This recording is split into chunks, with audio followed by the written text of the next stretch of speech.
Hello दोस्तों, learning by doing पे मैं प्रियंका आप सभी का स्वागत करती हूं। और जैसा कि आपके सामने है, ये है एनसीईआरटी क्लास 6 का मैथ, जिसमें आज का टॉपिक है प्रश्नावली 4.6।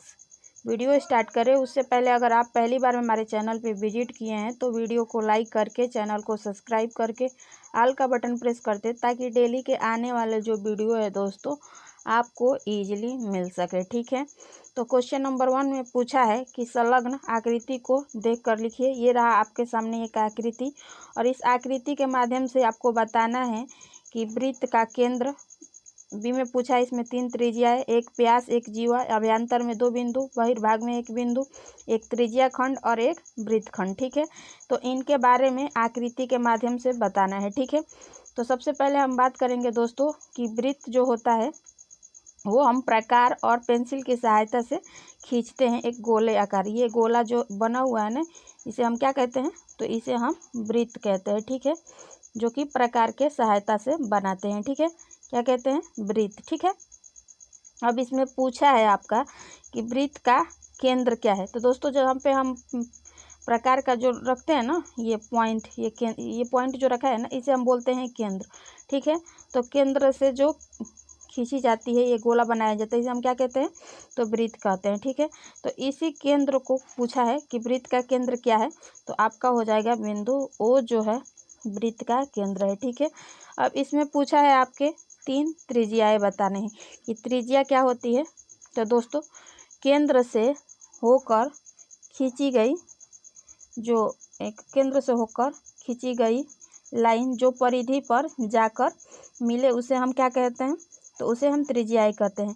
त्रिज्या का मतलब जो छोटे छोटे बिंदुओं से क्या बनता है आपका मिलकर, ये जो आपका वृत्त बनता है। ठीक है, तो ये रहा आपके छोटे छोटे बिंदुओं से, ढेर सारे बिंदुओं से मिलके, तो इस पे जो है केंद्र से लाइन खींच सकते हैं आप। यहाँ से भी खींच सकते हैं, यहाँ से भी इसको खींच सकते हैं, यहाँ से भी इसे खींच सकते हैं। ठीक है, तो इस वृत्त में आपके 3 त्रिज्याएं बनी हुई हैं। कौन कौन सी, पहला तो एक ओ और ए आपका क्या है, ओ और ए आपका एक त्रिज्या है।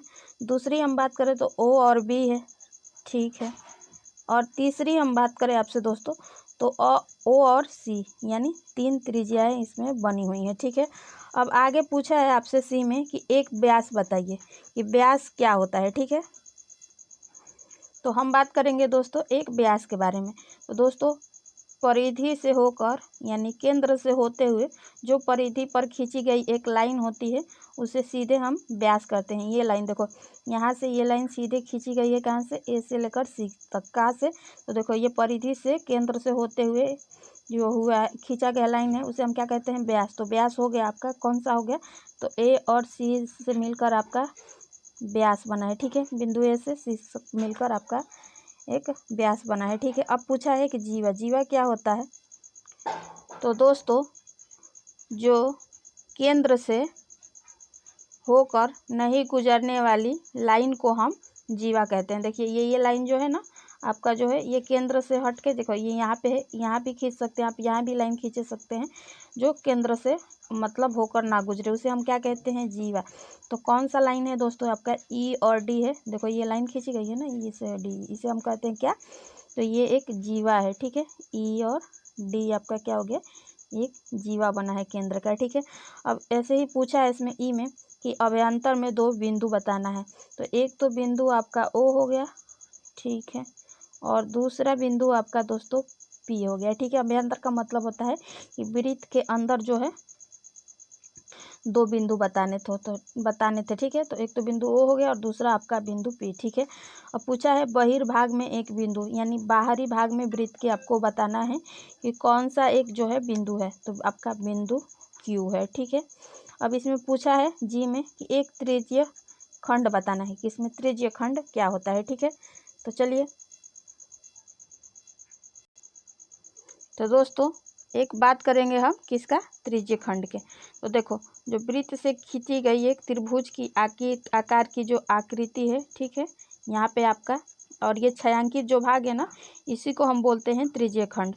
तो कौन कौन से हैं, तो दोस्तों आपका केंद्र से तो एक ओ, ए और बी। ठीक है, ओ, ए और बी जो आपका क्या है, छायांकित भाग है, छायांकित भाग है, इसे ही हम त्रिज्यीय खंड बोलते हैं। ठीक है, अब एक वृत्तखंड, वृत्तखंड क्या होता है? ठीक है, तो दोस्तों जैसा कि हम बात करें वृत्तखंड की, तो ये देखो ये लाइन जो है ना ई और डी से, यानी जो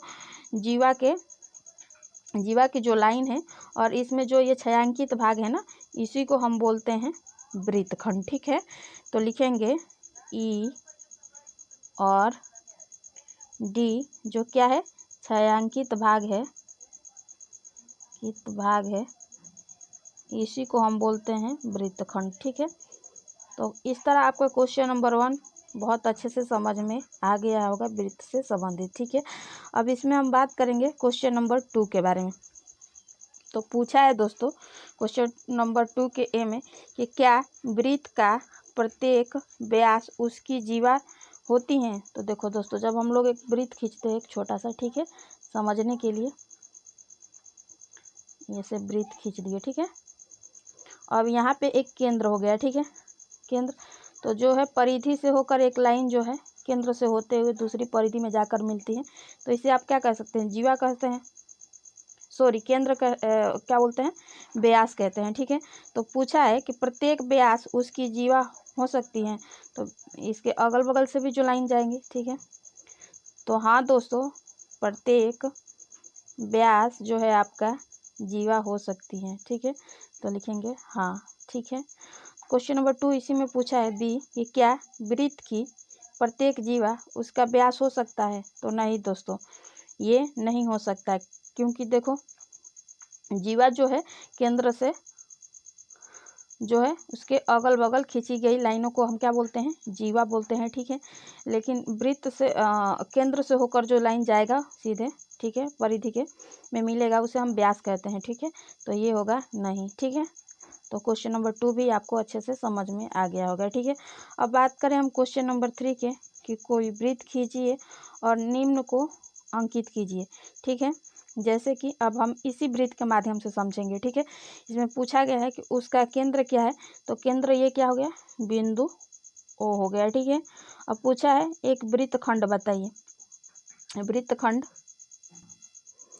तो दोस्तों वृत्तखंड की हम बात करें तो देखो ये जो है केंद्र से जो है आपके क्या परिधि पर एक सीधी खींची गई लाइन को हम क्या कहते हैं? आपका जो इसका छायांकित भाग है, ठीक है, इसे हम क्या कहते हैं? वृत्तखंड। ठीक है, तो ये क्या हो गया आपका ई और डी आपका एक वृत्तखंड हो गया। ठीक है, अगला क्वेश्चन पूछा है आपका कि एक त्रिज्या बताइए। ठीक है, तो त्रिज्या इसमें हम लोग 3 समझे थे, लेकिन हमें बताना है एक ही। ठीक है, तो दोस्तों ये रहा है आपका परिधि से एक सीधी खींची गई लाइन जो केंद्र से मिले, उसे हम परिधि कहते हैं, सॉरी त्रिज्या कहते हैं। ठीक है, क्या कहते हैं? त्रिज्या। तो क्या हो गया इसमें? ओ और ए एक त्रिज्या हो गया। ठीक है, अब पूछा है इसके अभ्यंतर में एक बिंदु। ठीक है, अभ्यंतर में एक बिंदु मतलब यहाँ से बिंदु ओ हम लेंगे। ठीक है,